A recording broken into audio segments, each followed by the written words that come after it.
और मैं एक जो प्रश्न अपने आप से पूछता हूं और आपसे भी पूछता हूं, जहां से मैं इस रिपोर्ट के विश्लेषण की शुरुआत करूंगा। आप लोगों ने भी देखा होगा कि जब इलेक्शन के सर्वे होते हैं तो प्लस माइनस 1%, 1.5% लोग कहते हैं कि अगर इतना अंतर है तो वो वैलिड सर्वे है। उससे ऊपर अगर अंतर जाता है तो इनवैलिड सर्वे हो जाता है या फर्जी सर्वे माना जाता है। कि ईवीएम से जब वोटिंग चालू होती है तो कोई भी बूथ हो, कहीं भी हो, हर 1.5 या 2 घंटे में उन्हें इलेक्ट्रॉनिक तरीके से इलेक्शन कमीशन को उस बूथ पर उस समय तक कितने वोट पड़े हैं ये भेजना पड़ता है। ये शायद आप लोगों ने भी इलेक्शन कवर किया होगा कि भाई 8 बजे तक की इतनी पोलिंग हुई, 10 बजे तक की इतनी पोलिंग हुई, 12 बजे तक की इतनी पोलिंग हुई।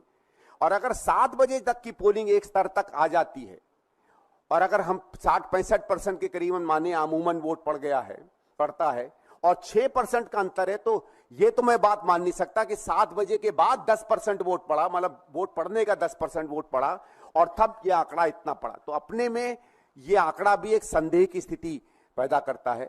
और विशेषकर ये तब और भी ज्यादा सवाल बन जाता है जब हम राज्यों के स्तर पर देखें। जैसे अगर आप देखें तो आपको पता चलेगा कि आंध्र प्रदेश में ये नंबर 12.5% है। अब 12.5% वोट कहां से बढ़ गया, ये बड़े अपने में अचंभे की बात है। उसी तरीके से 12.5% उड़ीसा में वोट बढ़ जाता है।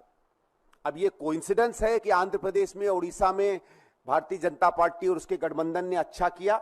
अब ये महज कोइंसिडेंस है कि नहीं, ये बात भी आप लोगों के ऊपर मैं छोड़ देता हूं।